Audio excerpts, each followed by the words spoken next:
محترم بزرگوں، عزیز ساتھیوں، جس پر کچھ لگتا ہے اس کا درد اور اس کی پرن سینے میں موجود ہوتی ہے.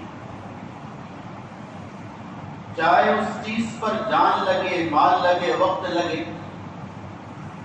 تو اس چیز کی اہمیت اور اس کا درد دل میں محسوس انسان کرتا ہے. یہی وجہ ہے اس ملک بھارت اور ہندوستان پر ہمارا بہت کچھ لگا ہے اور ہم نے بہت کچھ اس پر لٹایا ہے، بہت کچھ بہایا ہے اور بہت کچھ اس کے لیے قربانیاں دی. چاہے کہنے والے جو بھی کہے، پتا پتا بوٹا بوٹا حال ہمارا جانے، پتا پتا بوٹا بوٹا حال ہمارا جانے، جانے نہ جانے بھول ہی نہ جانے بات تو سارا جانے. تاریخ جانتی ہے، چاہے بات کے نگراں اس کا انکار کرے. تاریخ اس سے بھری پڑی ہے اور سنہری الفاظ میں موجود ہے. ہندوستان پر جب ان لوگوں کا جو تن کے گورے اور من کے کالے شمار ہوتے تھے قبضہ ہوا اور آخری شہید سلطان ٹیپو رحمت اللہ علیہ وہ بھی اپنی قربانیاں دے چکے، تو انگریز سے اعلان کیا تھا آج سے ہندوستان ہمارا ہے. پھر جب یہاں پر انگریزی سامراج کا تسلط ہوا تو اس کی بھنک اور اس کی جو آہٹ تھی سب سے پہلے ہمارے اکابر نے محسوس کی، اور اس کو اکھاڑنے کے لیے اور اس کو ختم کرنے کے لیے سب سے پہلی کوشش قلم کے ذریعے ہوئی. حضرت شاہ ولی اللہ محدث دہلوی کے بیٹے شاہ عبدالعزیز رحمت اللہ علیہ، انہوں نے سب سے پہلے فتویٰ دیا تھا 1802 میں کہ ہندوستان دارالحرب بن چکا ہے، یہاں پر غیروں کا، انگریزوں کا تسلط ہو چکا ہے.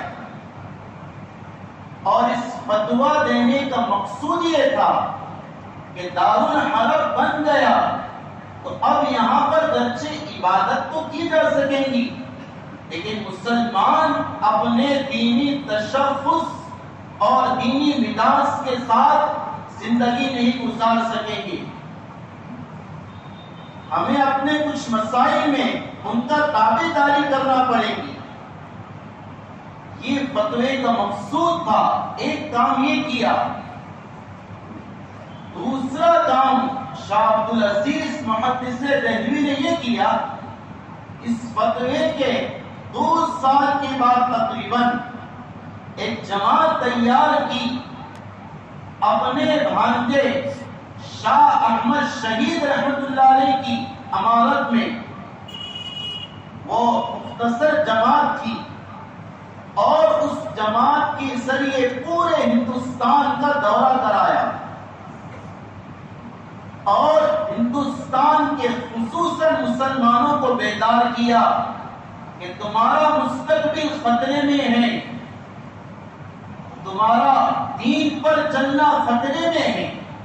انہیں آگاہ کرایا اس وجہ سے تم اپنے دین کو لازم پکڑو، اپنے دینی تشخص اور اصول قوانین کو اپنے اوپر لازم رکھو. ہاں، آج بھی ہمارے اکابر کہے اپنے دین پر قائم رہو، یہی اصل نجات کا راستہ ہے. یہ جماعت جو پورے ہندوستان کا سفر جس نے کیا ہے، مورخین نے لکھا ہے 8 مہینے تک پورے ہند کا دورہ کیا ہے. 8 مہینے تک اس ملک کا دورہ کیا، گلی گلی، قریہ قریہ، کوچہ کوچہ، شہر در شہر یہ تشریف لے گئے، مسلمانوں کو آگاہ کیا. پھر جب یہ جماعت واپس پہنچی تو شاہ عبد العزیز رحمت اللہ علیہ نے مسلمانوں کو آگاہ کیا، متنبہ کیا، اور قریب تھا کہ انگریزوں کے ساتھ اس وقت جہاد ہو جاتا، لیکن درمیان میں رنجیت سنگھ کی سرکردگی میں کچھ لوگوں نے بغاوت کر دی. تو اس بغاوت پر سب سے پہلے مارے کا جو پیش آیا وہ بالا کوٹ کی گھاٹیوں میں آیا، مسلمانوں کا اور رنجیت سنگھ کے آدمیوں کا، فوج کا، جس کی فوج میں اکثر سکھ لوگ تھے. اور یہ اسلام کی بنیاد، مذہب کی بنیاد پر مارے کا جنگ نہیں تھی، لیکن نظریات کی بنیاد پر کہ انگریز سے انگار لگائی. یہ تو ایک تحریک چلی ابتداء میں، میں شارٹس اور مختصر آپ سے کہہ رہا. پھر دوسرا اقدام ہمارے اکابر نے جو کیا، چونکہ بالاکوٹ میں شاہ احمد شہید ہو چکے، اللہ نے انہیں شہادت عطا فرما دی. پھر حضرت محمود الحسن گنگوئی رحمت اللہ علیہ نے ایک کارنامہ انجام دینا چاہا، ایک تحریک کو چلانا چاہا، جس سے اپنی زبان میں تحریک ریشمی رومال کہتے. حضرت نے اپنے علماء اور اپنے قائدین کو جمع کیا اور ایک ریشمی رومال عمدہ کپڑا تھا، اس پر ہندوستان اور انڈیا کا نقشہ بنایا گیا اور ہندوستان میں داخل ہونے کے راستے کون سے ہیں اس پر تنبؤ کیا گیا، اس کو بتایا گیا. اور یہ خط کچھ ممالک کے حکمران کے پاس روانہ کرنا چاہا تاکہ ان سے مدد چاہ سکے انگریزوں کے مقابلے میں. یہ بات 1810 یا 15 کے درمیان کی. جب یہ خط روانہ ہوا تحریک ریشمی رومال کا، تو کچھ اپنے ہی لوگوں نے بغاوت کی اور منافقت کی. گھر کو آگ لگی، گھر کے چراغ سے یہ صورتحال رونما ہوئی اور کچھ منافقوں نے اس تدبیر اور تحریک کی اطلاع انگریزوں کو دی اور انگریز سب سے مطلع ہوا. اس نے علماء کرام کی گرفتاریاں شروع کر دی اور ان کی شہادتیں شروع کر دی. اور اس کی جو بنا جس سے رکھا تھا حضرت شیخ الہند رحمت اللہ علیہ، انہیں قید کر دیا گیا. تقریباً 2 سال کالا پانی کی سزا ان کو دی گئی. کالے پانی کی سزا کا مطلب یہ ہوتا ہے ایسی کوٹری میں اور ایسے کمرے میں بند کر کے رکھا جائے جس میں نہ کوئی کھڑکی ہو، نہ ونڈو ہو، اور نہ اس میں کوئی اجالا آتا ہو. رات بھی اندھیری اور دن بھی اندھیرا نظر آتا، بالکل اندھیرا. صرف کھانا دینے کے لیے تھوڑا سا 2 یا 3 انچ دروازہ کھولا جاتا، کھانا پھینک دیا جاتا، بس اتنا کھلتا تھا، باقی بند رہتے. ایسی سزا 2 سال تک کاٹی ہے حضرت شیخ الہند رحمت اللہ علیہ، جنہیں محمود الحسن گنگوئی رحمت اللہ علیہ کہتے اور دیوبندی رحمت اللہ علیہ کہتے. پھر انگریز سے 2 سال کے بعد جیل میں ڈالا اور کیا صعوبتیں وہاں برداشت کی اور کیا تکالیف سے دوچار ہوئی. تو تاریخ اسے رقم کرتے ہوئے لرز جاتی ہے. اور تاریخ اس بات پر شاہد ہے کہ بلال رضی اللہ تعالیٰ عنہ کے وارث ہیں، یہ خباب بن ارد کے وارث ہیں، اور یہ مصعب بن عمیر کے وارث ہیں. انہوں نے وہ تاریخ رقم کی ہے. 2 سال کی قید میں رکھا گیا، 2 یا 2.5 سال. ایک کتاب ہے بیانات طیب، حضرت قاری طیب صاحب کے بیانات، جو بعد میں ابھی چھپ کر خطبات حکیم الاسلام کے نام سے شائع 40 جلدوں میں. اس میں حضرت نے عجیب بات لکھی ہے کہ جب حضرت محمود الحسن دیوبندی رحمۃ اللہ علیہ کو جیل میں ڈالا جا رہا تھا، ان کے شاگرد رشید حضرت حسین احمد مدنی رحمۃ اللہ علیہ پر کوئی کیس نہیں تھا، انگریز سے گرفتار نہیں کیا تھا. لیکن جب دیکھا میرے استاد اور میرے پیر 70 سال کی عمر کے ہیں، 70 سال، اور انہیں ایسی سزا دی جا رہی، انگریز سے کہا تھا میں بھی ان کے ساتھ جیل میں داخل ہونا چاہتا ہوں تاکہ استاد کی خدمت کر سکوں.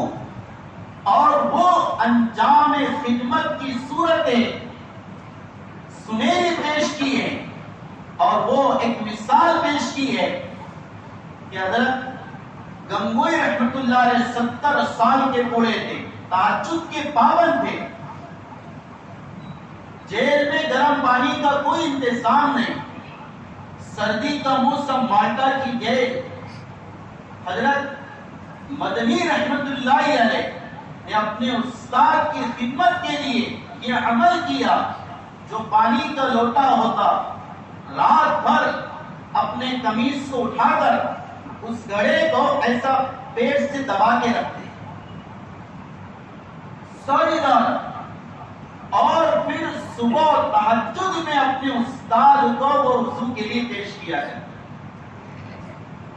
تاکہ اس کی ٹھنڈک میں کچھ کمی آ جائے اور میرے استاد آسانی سے وضو کر سکے. کیا یہ استاد شاگرد کی مثال ہوگی؟ ایک کتاب اس پر لکھی پڑھنا، اسیران مالٹا. اسیران یعنی 2 قیدی، مالٹا یعنی جیل. اسیران مالٹا، اس میں ساری تاریخ ہے، وقت نہیں اس کا. اسی دوران اللہ سے کیا ان کا تعلق تھا، ان کو پھانسی کی سزا تو نہیں ہوئی تھی، انگریز سے مارنا چاہا. حضرت قاری طیب صاحب کے خطبات میں انگریز نے مارنے کے لیے اسداب صاحب جیل میں چھوڑ دی. جب تہجد میں اٹھے یہ دونوں حضرات، حضرت مدنی نے کہا حضرت صاحب نظر آتا ہے، تو حضرت نے کہا کہ وہ بھی اللہ کی مخلوق ہے، ہم بھی اللہ کی مخلوق، جب تک اجازت نہ ہو وہ پھن نہیں مار سکتا، پتہ بھی اس کے حکم کا محتاج ہے، تم اپنا کام کرو، وہ اپنا کام کرے گا.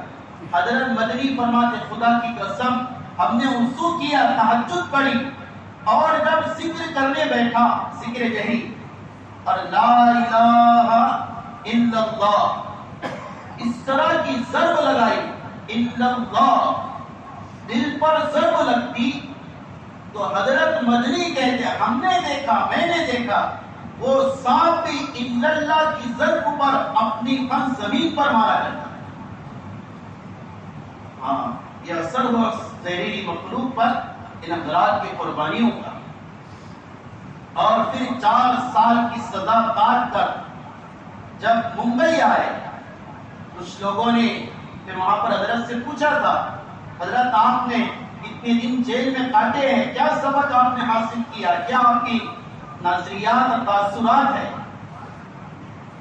حضرت نے کہا 2 باتیں سمجھ میں آئیں انگریز کی محنت سے.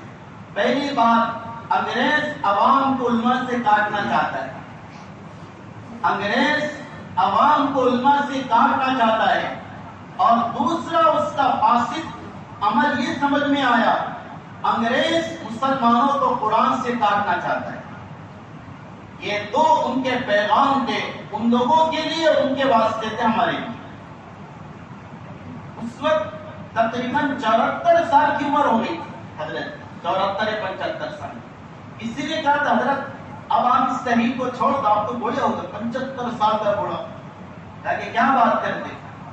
محمود الحسن کی اگر سکرات کا عالم مرسول وفات ہو، اس وقت بھی کوئی تقاضا ہے ان کے خلاف کوئی عمل کرنے کا، محمود الحسن سکرات کی حالت میں بھی جانے کو تیار ہیں، بشرطے کہ کوئی لے جانے والا. ہاں اللہ اکبر. میں نے اس سے پہلے سنایا جب ان کا جنازہ دیوبند لایا گیا اور ان کے غسل دینے کے لیے تختے پر لٹایا گیا، جب غسل دینے والے نے کمر پر پانی ڈالا، کہا کہ خدا کی قسم کمر پر صرف ہڈیاں کی گوشت سارا جل چکا تھا، گوشت سارا ختم ہو چکا تھا. حضرت مدنی سے کہا حضرت یہ کیا ہے؟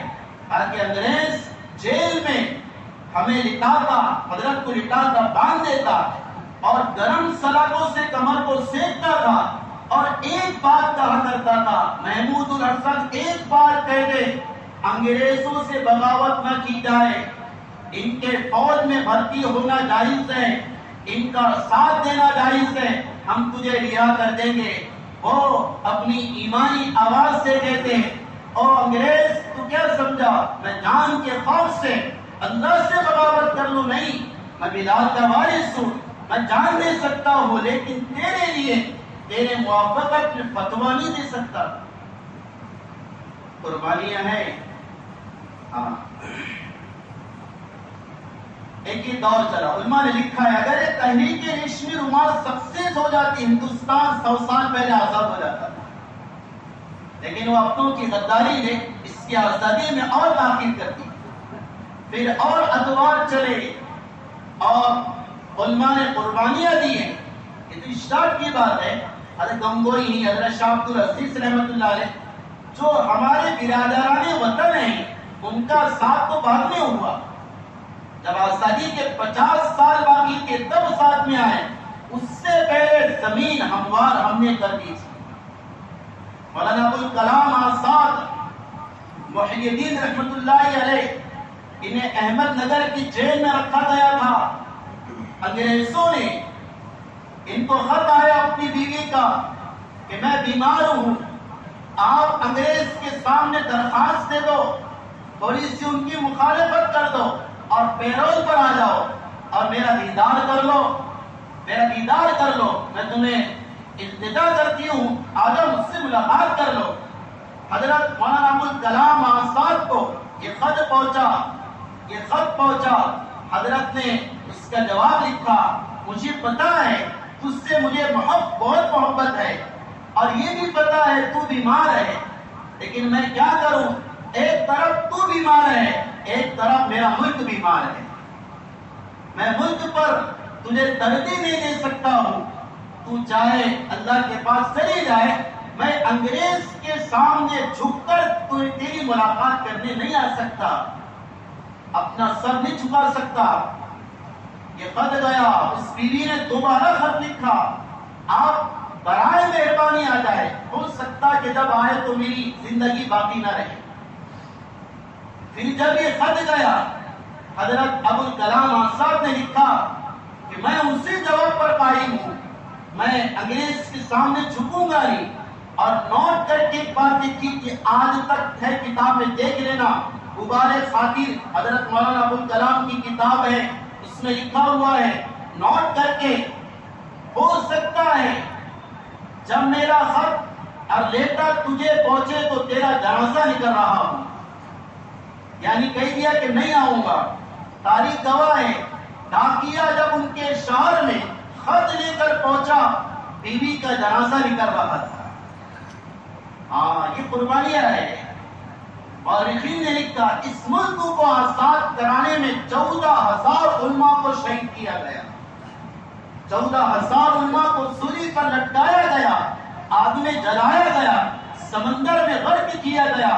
مولانا جعفر خانصری فرماتے اللہ اکبر، جب مجھے انگریز نے قید کیا، ایسی جیل میں رکھا اور ایسے قید خانے میں رکھا، چاروں طرف اس میں سلاخیں نوکدار کھیلے تھے، اوپر بھی نیچے بھی، دائیں بھی بائیں بھی، ہر طرف صرف میری کمر رکھنے کے برابر جگہ خالی تھی.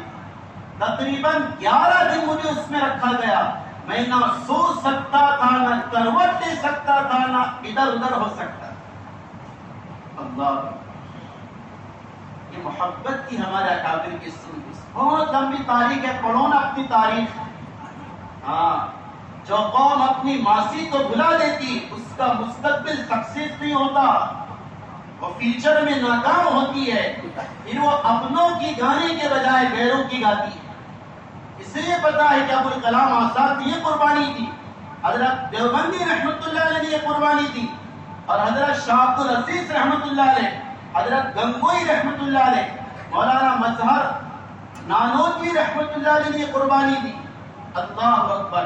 مولانا مظہر نانوتوی رحمت اللہ علیہ ایک معرکہ میں شہید ہوئے 1857 کے.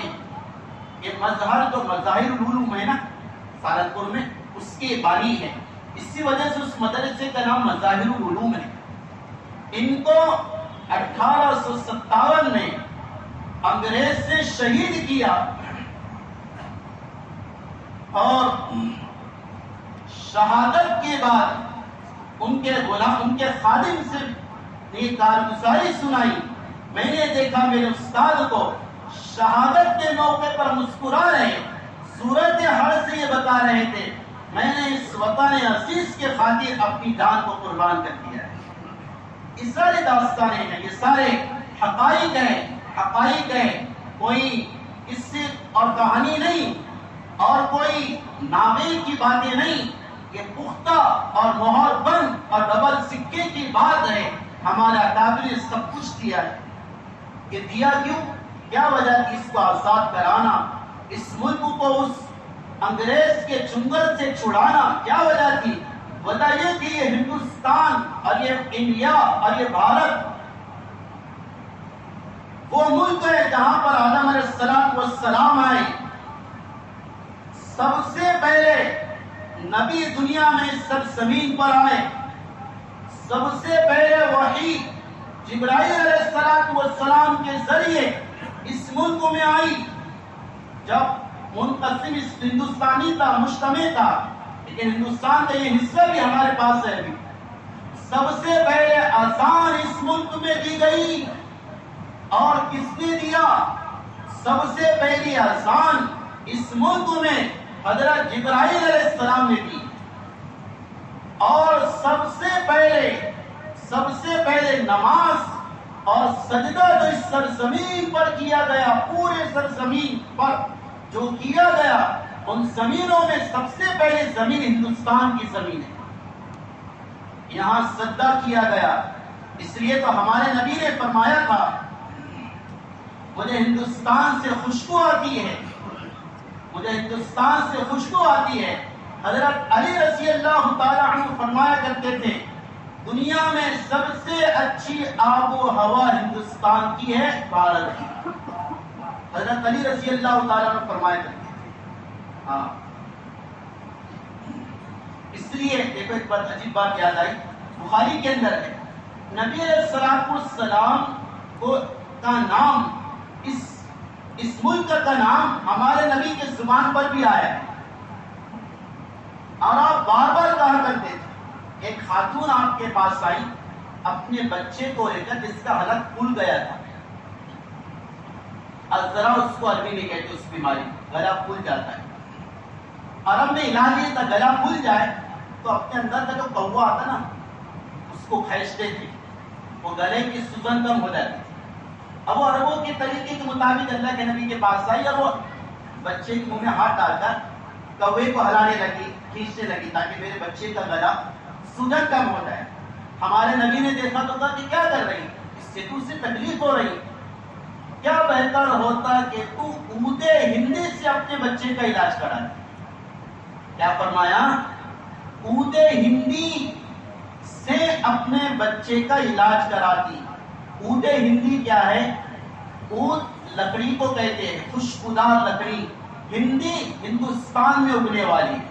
یہ لکڑی آسام اور بنگال میں اگتی تھی اور اس میں 2 بیماریوں سے شفا تھی ہندوستان کے اعتبار سے. اور ہمارے نبی نے فرمایا تھا اس موقع پر اس میں 7 بیماریوں سے شفا ہے جو ہندوستان میں تو لکڑی پائی جاتی ہے.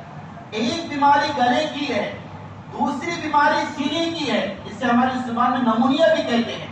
ہمارے نبی نے یہاں تک فرمایا اگر درد ہو گلے میں ناک میں اس کو ڈالا جائے، سینے میں درد ہو تو زبان پر چبایا جائے.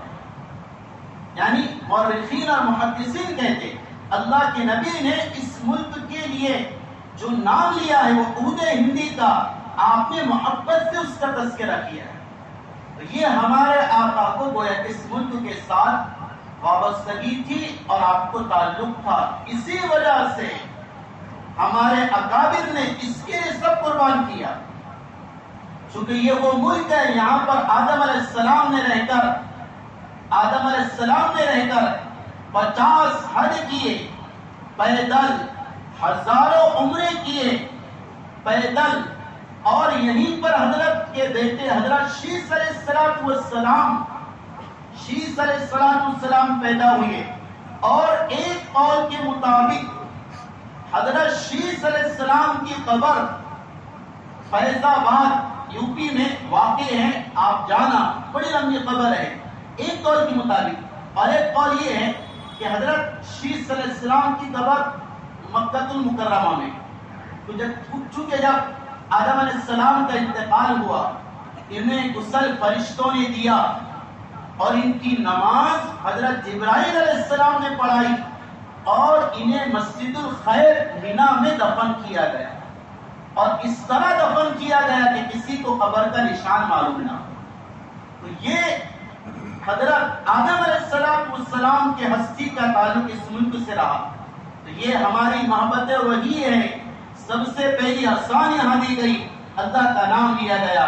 اور آج یہ کہتے ہیں کہ تمہارا اس ملک میں کچھ نہیں، یہ صرف ذالک قولہم بافواہہم، زبانی باتیں ہیں. اس لیے میرے عزیز اور بزرگوں دوستو، میں نے کچھ ہندوستان کی تاریخ مختصر آپ کے سامنے دی.